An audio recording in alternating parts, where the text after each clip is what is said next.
Buenas tardes, mis amigos, ¿cómo están? ¿Qué tal, Lick? Buenas tardes. ¿Cómo van a creer que yo esperando que fuera la 1:15? Increíble. Mil disculpas, pero hoy sí se me pasó. Tenía mi teléfono acá en la mesa, se me cayó y me desconfiguró la hora. Yo tenía las 12:10. Una hora tengo todavía. Como casi nada. Vamos a trabajar entonces hoy, jóvenes, a continuar en lo que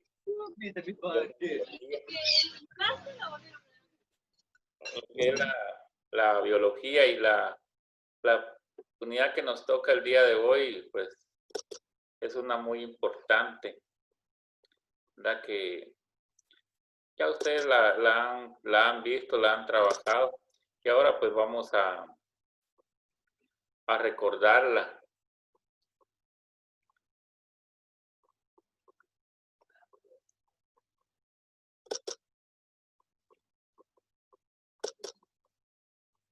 Solo si me dan un chancecito.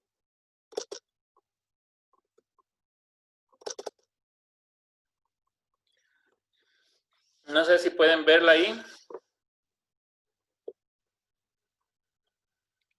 Compañeros. La célula. Sí. Así. Sí. Hoy pues vamos a trabajar lo que es la célula, ¿verdad? La célula, como todos sabemos, pues así a grandes rasgos es la unidad fundamental, la unidad más pequeña y fundamental para la vida, ¿verdad? Prácticamente si no es célula, vida, es la unidad, como les decía, la unidad, pero más pequeña que puede existir y que se acomoda de acuerdo a las distintas formas de nuestro cuerpo. En nuestro cuerpo tenemos células redondas, células cuadradas, células alargadas, como las células nerviosas, y constituyen pues dice que el ser humano tiene aproximadamente entre 25 y 30 billones de células en el cuerpo, imagínense ustedes, ¿verdad? Y sin la cual pues no podemos nosotros sobrevivir. En el cuerpo de nosotros, los seres humanos, las células, cada célula pues es tan microscópica, ahí sí que es microscópica, pero fíjense que está compuesta por 22 pares de cromosomas, ¿verdad? Que lo hace totalmente grande, totalmente diferente a lo que es la unidad fundamental de la vida, es la unidad fundamental de la vida. En ella encontramos prácticamente todas las reacciones vivientes, todo lo que puede darse, ahí la pueden ver ustedes, miren, tiene partes fundamentales, todas las partes que tiene la célula pues son fundamentales. Está cubierta por una membrana celular, acá podemos verla, la membrana celular, el aparato de Golgi, las mitocondrias, el núcleo, el nucleolo. El núcleo es fundamental porque ahí está el ADN. Ahí está el ADN. Miren, en esa parte está el ADN de cada uno de ustedes. No sé si alguien podría comentarme qué es el ADN. Adenosil trifosfato.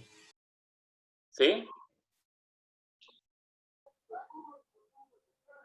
¿Qué es el ADN?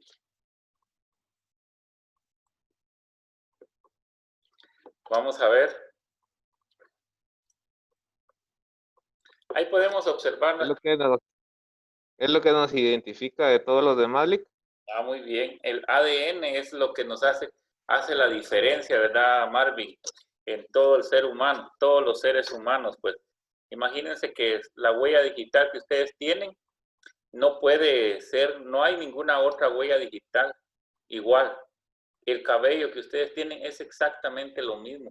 El ADN es lo que nos hace totalmente diferente una persona de otra y de los seres vivos, pues, ¿verdad? Solo existe el ADN para una persona y es totalmente diferente. Por eso ustedes observan que hacen muchos estudios de ADN, porque en el ADN es lo único que no podemos equivocarnos, ¿verdad? El famoso ácido desoxirribonucleico, que es el que está compuesto acá. Miren en la parte del núcleo, ¿verdad? Está el nucleolo, que es la parte central de la célula, el retículo endoplasmático, el aparato de Golgi, el receptor de la membrana y las mitocondrias. Como les decía, esta célula, pues, ¿verdad?, es característica. Y todos los seres vivos están compuestos por células, todos los seres vivos.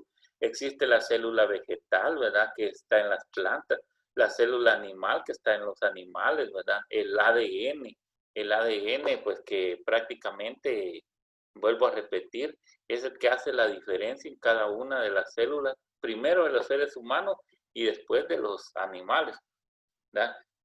Cuando la célula fue descubierta, pues hace ya mucho tiempo, se impresionaron, ¿verdad?, cómo era esa unidad tan pequeña, pues esa unidad microscópica que podía dar vida al ser humano.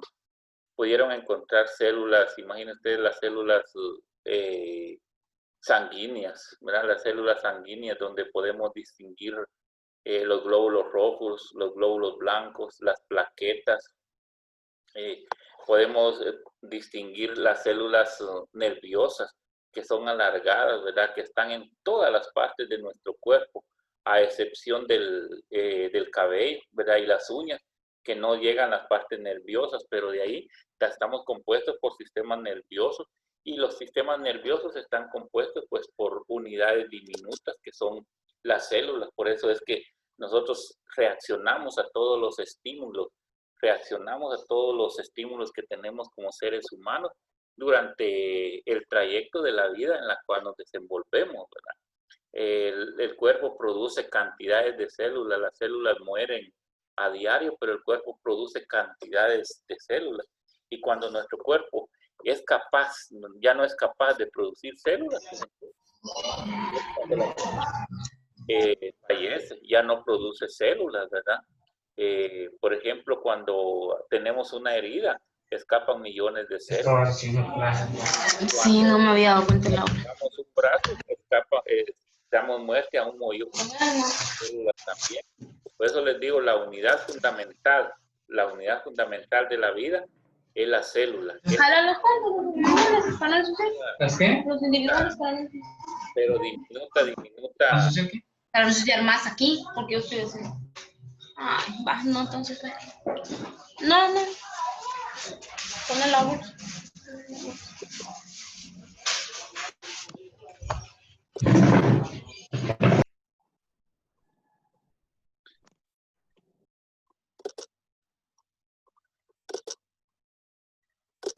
Les decía, ¿verdad?, que entonces la célula pues se convierte en nuestra unidad fundamental, la unidad fundamental para la vida, la unidad fundamental que ahí sí que solo fue creada, compuesta por millones de aminoácidos. Acá tenemos nosotros, miren, que dice que la célula es la unidad básica, estructural y funcional de todo ser vivo. La palabra célula se origina en latín célula, y en biología las células se clasifican en dos grandes tipos de células: las células eucarióticas y las células procarióticas. Las células eucarióticas, recuerden ustedes, son las que poseen un núcleo, y las células procarióticas son las que no tienen un núcleo celular, ¿verdad? Por eso es que nosotros encontramos durante el trayecto de nuestra vida que hay organismos multicelulares y organismos unicelulares, los que solo tienen una célula, ¿verdad? Y son capaces de reproducirse, pues, ¿verdad?, de una manera diferente a cómo se van a reproducir los animales o los seres multicelulares. Dentro de la célula, pues, regresando acá, se cumplen funciones fundamentales. Dentro del ser viviente. Acá, ¿verdad?, donde tenemos, les decía, el ADN, tal como lo dijo Marvin, el ADN es la parte fundamental, es lo que nosotros transmitimos. Fíjense ustedes cómo es eso que nosotros transmitimos el ADN a nuestros hijos, pues. El ADN es transmitido a nuestros hijos de una forma sexual, pero nuestros hijos no tienen el mismo ADN de nosotros, ¿verdad? No pueden tener el mismo ADN de nosotros, es totalmente diferente. Existen las células sexuales, ¿verdad? Existen las células sexuales en el hombre como en la mujer, en todos los seres vivientes. Nuestra célula, pues todos sabemos que recorre durante toda la trayectoria de nuestro cuerpo. Ya les decía, diferentes maneras como sea nuestro cuerpo. Cuando se necesita ser redonda, es redonda, cuadrada, cuadrada o alargada, alargada, ¿verdad? De acuerdo a cómo nuestro cuerpo esté dividido. Pero sin esta partecita tan pequeña, pues no podemos ser seres vivientes, ¿verdad? No podemos ser seres vivientes. Y de ahí, pues, las partes que componen la célula, y como les decía, las dos grandes partes que divide la biología en las células eucarióticas y las células procarióticas. Les decía que las procarióticas, pues, no poseen un núcleo celular, y ahí, pues, está la mayoría de células de animales unicelulares, organismos unicelulares como las bacterias y los protozoarios, y los organismos pluricelulares, que esos tienen 2 o más células, ¿verdad?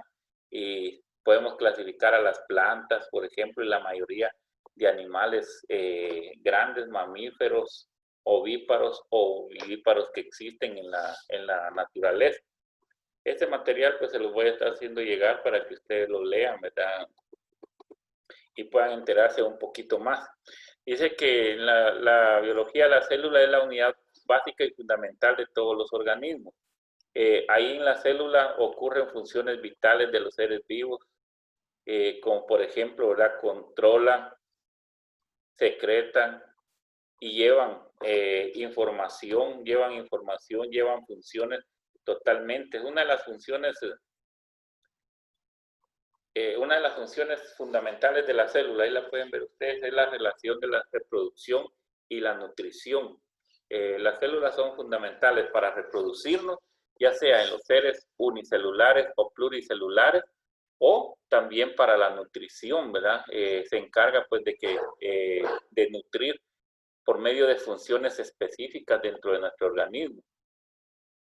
Igual, y también lo vincula al medio ambiente y responde, pues, a las manifestaciones que se dan fuera y dentro de nuestro organismo. ¿Qué sucede cuando ustedes, por ejemplo, ¿verdad? Cuando ustedes, por ejemplo, ustedes se pinchan un dedo, ¿verdad? Inmediatamente esa información, la célula nerviosa la transmite hasta el cerebro, y a ustedes les duele en el momento que la información llegó al cerebro, ¿verdad? Antes no. Si ustedes se queman, exactamente lo mismo. Exactamente lo mismo, ¿verdad? Esa información se va por medio de la célula nerviosa hasta que llega al cerebro y nos manda, pues, nos manda responde a ese estímulo que ha llevado. Y imagínense ustedes, y eso es durante todo el trayecto. Podemos ver, por ejemplo, cuando una persona tiene alguna infección, ¿verdad? Cuando tiene alguna infección, las células actúan de una manera totalmente diferente, porque no logran, ¿verdad? No logran por medio de los glóbulos blancos, están en una lucha constante y continua con los glóbulos rojos, y los glóbulos blancos se tratan de evitarlo, pero las infecciones muchas veces hacen que nosotros perdamos millones, pero cantidades de millones de células. Ya lo vieron ustedes al principio. Dice que tenemos aproximadamente de 25 a 30 billones de células en nuestro cuerpo. Conforme el ser humano va creciendo, va avanzando, va llegando a la etapa adulta, la producción de células sí ya no es la misma, ¿verdad? Ya no es la misma. Y puede darse también el caso de que lo ataquen mucho algunas enfermedades, porque ya la capacidad de estímulos y de mantenernos sanos ya es totalmente diferente, ¿verdad? Acá también van a encontrar ustedes las partes de la célula, en cuáles se dividen las partes de la célula. Y algo muy importante, la teoría celular, ¿verdad? La estructura y las características y funciones de la célula, miren, que fueron discutidas alrededor de 1630, y los primeros, pues, que lo hicieron fueron Matthias Schleiden y Teodoro Schulwan. Esos fueron los primeros dos científicos, pues, que se interesaron por el estudio de la célula, ¿verdad? Que más adelante vamos a ver quién fue el que primero la observó en un microscopio. Dice que todos los organismos están formados por células, y las mismas derivan de otras células precedentes. Pónganle atención a esto, porque esto nos encadena con el primer término. Miren, las mismas derivan de otras células precedentes. O sea, las células no aparecen por sí solas, aparecen de otra célula. Y eso era lo que les decía yo, ¿se recuerdan ustedes? Si la célula viene de otra célula, ¿cómo apareció la primera célula? Esa es la pregunta que se hacen los científicos, ¿verdad? Los de la ciencia moderna, ¿cómo es que aparecieron las primeras células? Si se recuerdan ustedes, Oparin, como le quieran llamar, él nos decía que la primera célula se había compuesto por bases de aminoácidos, cantidades de aminoácidos, pero aquí está la pregunta de los científicos, ¿no? Las mismas derivan de otras células precedentes. Según el estudio de nuestro cuerpo, es que ninguna célula se reproduce únicamente en nuestro cuerpo por sí sola, no. Viene división, ya sea por meiosis o por mitosis.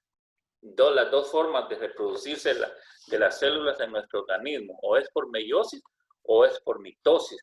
Y esa es la pregunta, ¿cómo fue que apareció entonces la primera célula?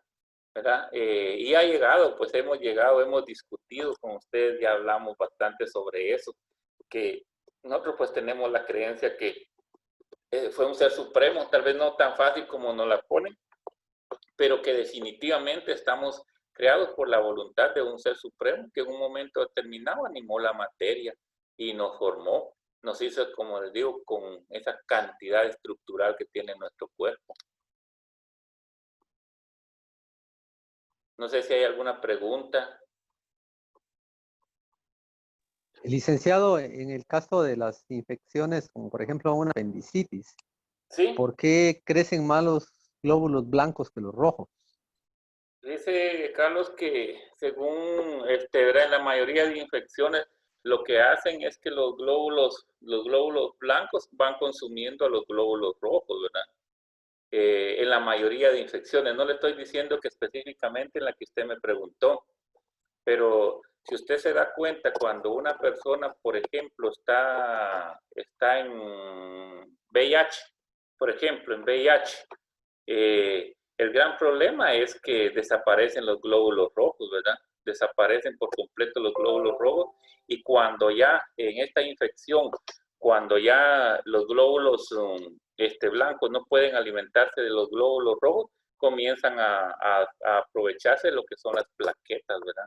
Por eso es que hay muchas veces que las transfusiones de sangre se hacen de diario, cuando las personas tienen la capacidad. Estoy hablándole cuando se da este caso del VIH.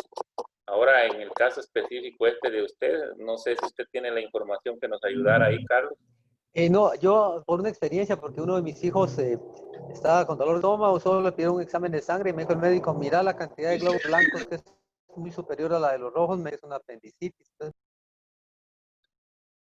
Sí, es que por eso, ¿verdad, Carlitos? Que cuando hay alguna infección, lo más claro son los exámenes de sangre, ¿verdad?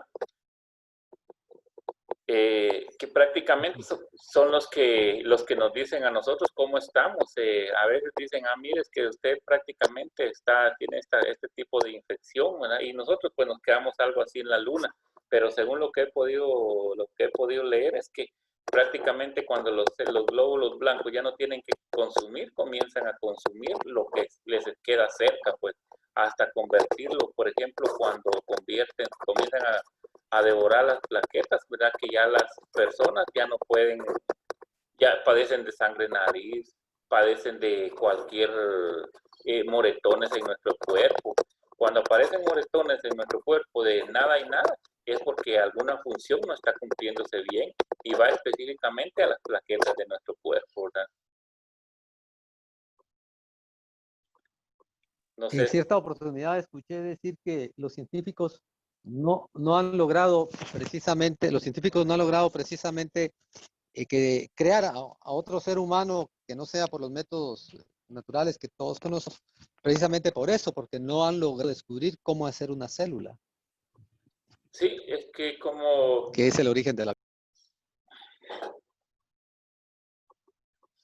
Sí, así es, aunque ya se cree, Carlos, que existen prototipos, ya hay prototipos que han hecho, pero no les han funcionado.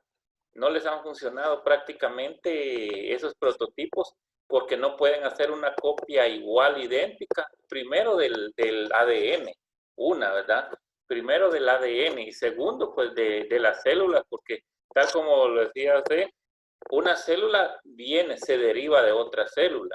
Y muchas veces han extraído, hay experimentos. Lo que pasa es que la ciencia no los ha dado a conocer, pero hay experimentos donde ya han querido, ¿verdad?, reproducirlo por medio de células madres, pero no han llegado a ningún objetivo. Ustedes se recuerdan que en una ocasión, bueno, ustedes tal vez se recuerdan que son bastante jóvenes todavía, pero cuando clonaron a la oveja, la famosa, uy, se me fue el nombre. Se llamaba Dolly. Dolly, ¿verdad? Ella, fíjense que ella supuestamente era un ser vivo que no iba a tener problemas durante su vida, pero todos sabemos que murió de un problema en las canillas que, ¿cómo se le llama este problema? Pero en fin, ¿verdad? Artritis. Artritis, ella murió pues de ciertos problemas, de una enfermedad parecida a la artritis, que le pegó en ciertos puntos y ya no pudo caminar. Entonces el ser humano se ha también embelesado en eso, como hacer copias idénticas de las personas, pero no lo ha podido hacer, por eso mismo, porque la célula, como dice, viene de otra célula. Y hasta el momento, pues únicamente, aunque ustedes miran, por ejemplo, ahora ya la ciencia es tan moderna que, por ejemplo, ya están extrayendo, ¿verdad?, lo que son células sexuales masculinas y extraen la célula sexual masculina y la introducen en la célula sexual femenina en el cuerpo de la mujer, ¿verdad? Y producen un embarazo, pues, que lo han llevado ya a cabo y hay certificados que lo han hecho. Hay también algunos casos donde han dado los vientres que le conocemos nosotros como los vientres en alquiler. O sea, sí se ha dado cierta parte de la medicina, pero no han podido extraer, o sea, lo que no se ha podido es extraer ambas células y producirlos. Bueno, que nosotros lo sepamos, pero ¿verdad? Según estudios, dice que ya hay estudios de prototipos en algunos países desarrollados donde quieren pues hacer un tipo, ¿qué les dijera yo? Idéntico al ser humano. Todas aquellas películas del Soldado Universal, no crean ustedes que esas películas salieron por pura casualidad, no es porque prácticamente ya era un mensaje el que estaban dando, ¿verdad? El que se estaba dando. Y ahora nos damos cuenta de la gran lucha que hay de poder en el mundo. Hay prácticamente una lucha de que quién puede más, de que quién tiene más experimentos, de que quién hace lo más. Entonces, tal vez lo más común para el futuro serían los prototipos humanos, ¿verdad? Pero regresando a esto, pues regresando a lo que es el estudio de nuestra célula, pues, ¿verdad? Es que prácticamente cuando la célula fue creada, podemos decir básicamente nosotros que no pudo ser de un momento para otro. Fue un proceso que llevó, fue un proceso que abarcó saber ni cuánto tiempo ustedes, ¿verdad?, para que eso se produjera, llegar a ser la unidad funcional para el ser humano. Tan pequeña, pero es la unidad funcional para el ser humano, ¿verdad? Imagínense ustedes todas nuestras células, las células que nosotros tenemos en nuestro cuerpo, todas las células que nosotros hacemos manejo de ellas, pues, y ellas prácticamente se encargan de esas funciones vitales del ser humano.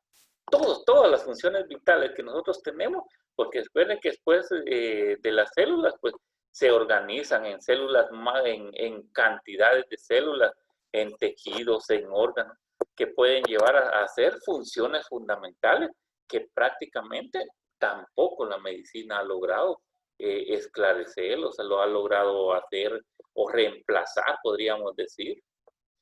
En la parte de eso, porque acá está una parte, miren, que les decía yo, por ejemplo, cuando se da el ADN, ¿verdad?, que es uno de los más complejos, pues es prácticamente uno de los más complejos, y nosotros podemos manifestar nuestro ADN en la saliva, en el cabello, en las uñas, en la sangre, prácticamente en todas las partes, en un pedazo de carne, ¿verdad? En algo podemos tener el mismo ADN, y este ADN no puede ser cambiado, ¿verdad? No puede ser cambiado. Incluso si alguien de ustedes pues tiene hijos gemelos idénticos, son tan idénticos pero no tienen el mismo ADN. Por eso les digo, esa unidad tan pequeña, pero tan pequeñita, cumple unas funciones fundamentales que a la larga pues a nosotros nos pone así como más pensativos, ¿verdad? De lo que somos y quienes somos curiosos, decimos, bueno, pero si eso es así, ¿cómo fue que apareció siempre esa primera célula? Y si una célula se deriva de otra, ¿cómo fue que apareció esa primera célula? Pues, ¿verdad? Dice también que existen dos grandes grupos, según si poseen un o no un núcleo celular definido, las células eucarióticas y las células procarióticas. Las células eucarióticas son aquellas que van a tener un núcleo definido, o sea que a un microscopio lo pueden ver así definitivamente, ¿verdad?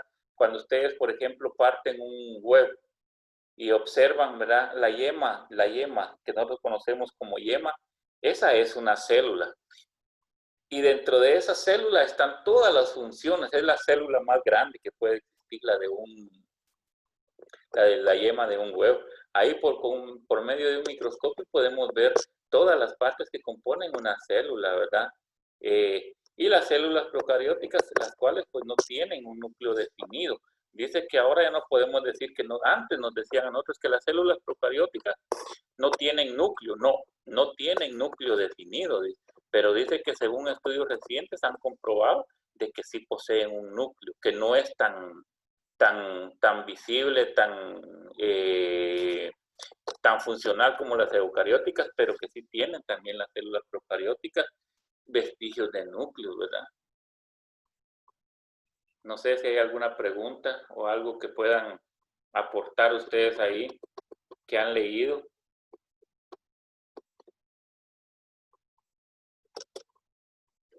Vamos a ver, Carlos.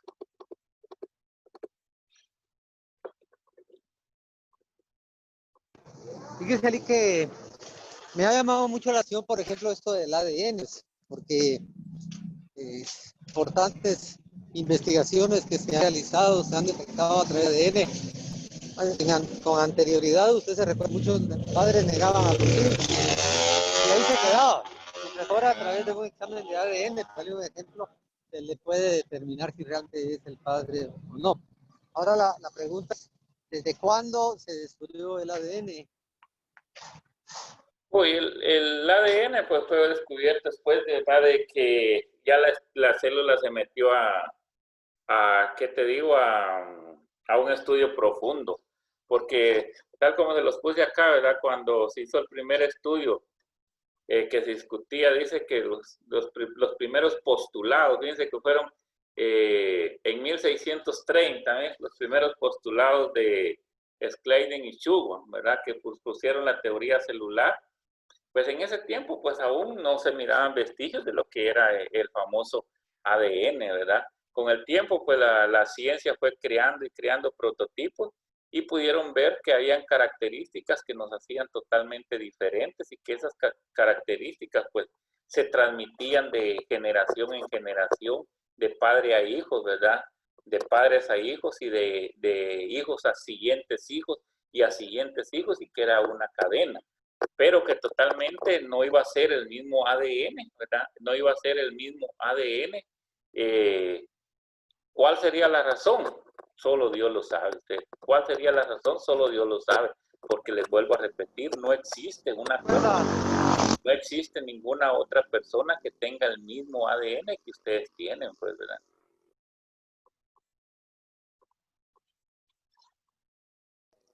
Ustedes recuerdan, licenciado, el último fusilamiento en Guatemala en septiembre del año 1996. Sí. Los dos delincuentes que violaron a una niña. Bueno, a la niña se le encontraron residuos de semen de uno de ellos, y del otro se le encontró únicamente un vello. Se le encontró un vello, y ese vello fue determinante para llevarlo a juicio y que fuera condenado a muerte, según según el juicio que se les hizo en el año.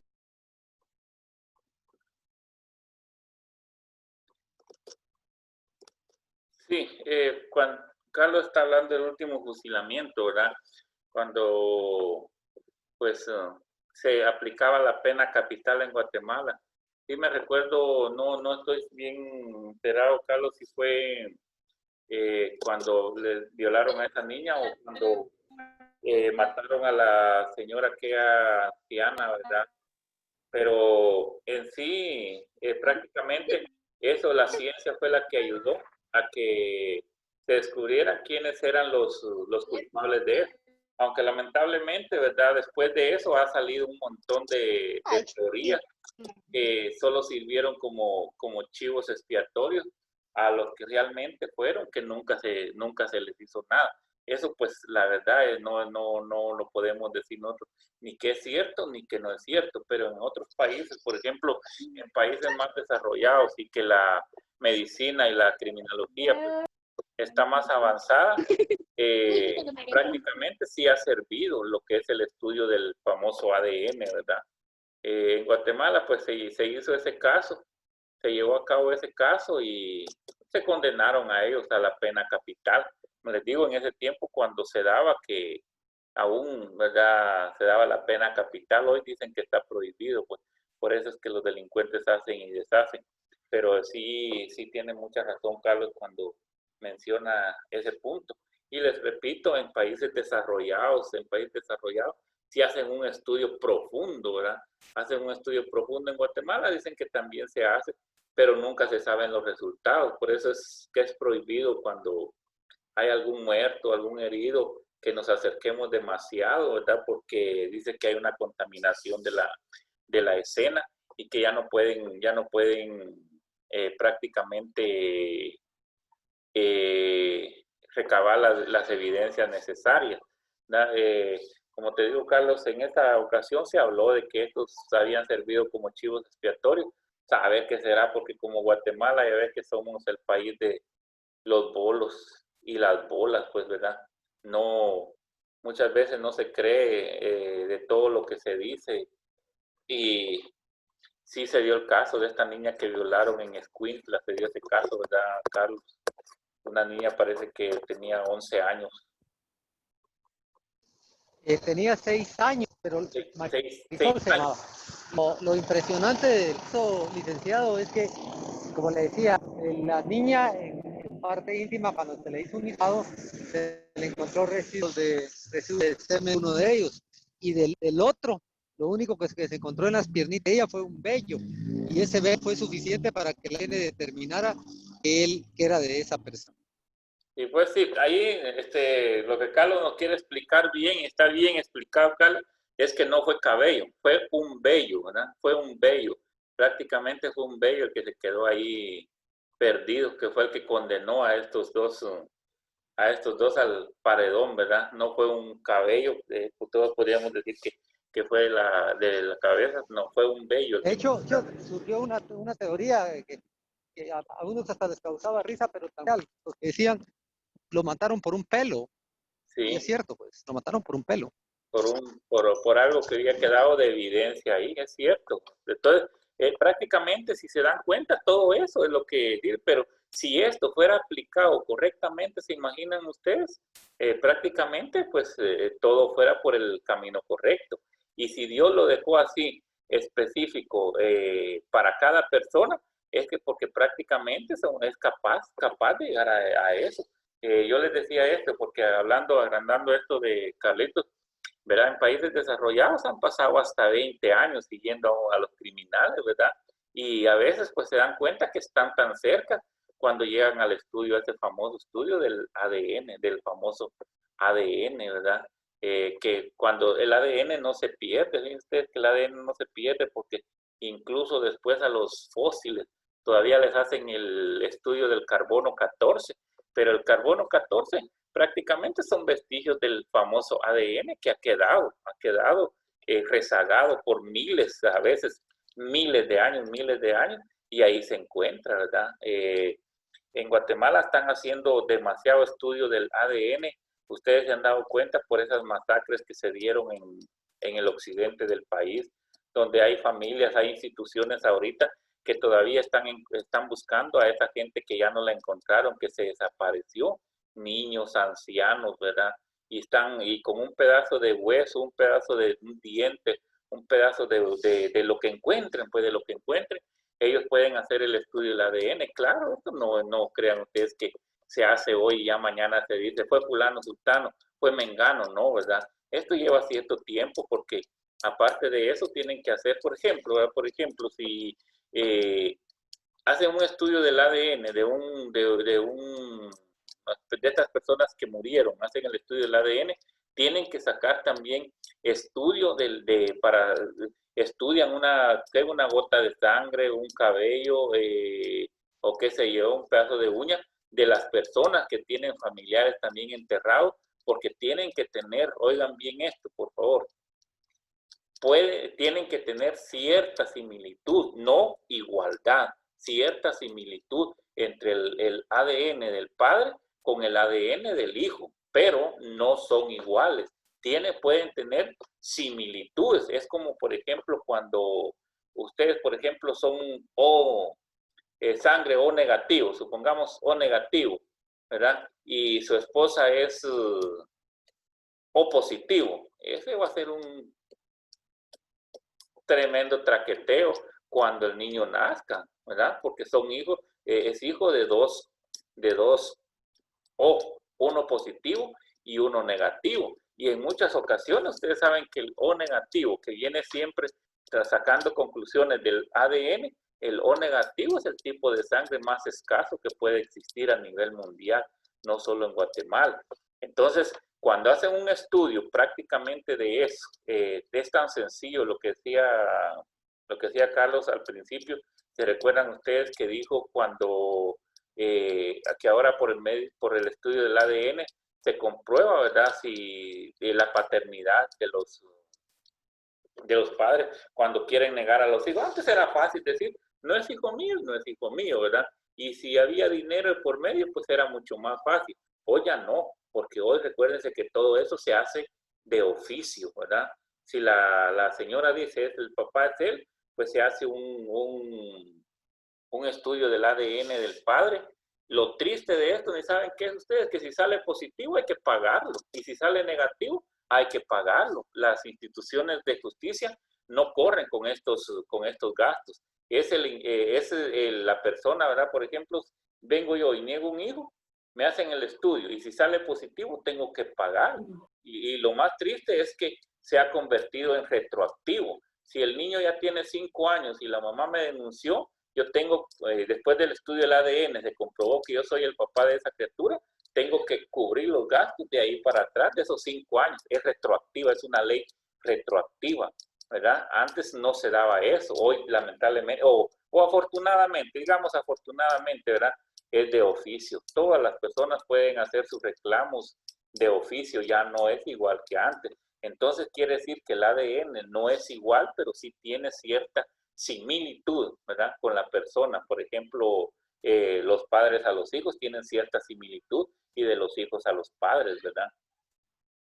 Ya el estudio del ADN, si ustedes se ponen a pensar, pues se lo imaginan ahorita, es uno de los estudios más profundos también en el ser humano, y podríamos decir que es una de las partes, tal vez una de las partes más fundamentales, porque todas las partes de las células son fundamentales, pero el ADN es una de las partes más fundamentales en el estudio, porque ¿para qué nos sirve el ADN?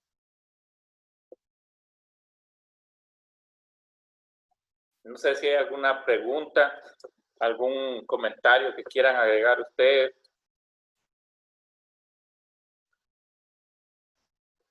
Ya el tiempo pues se nos va a acabar, joven. Les voy a estar enviando este material.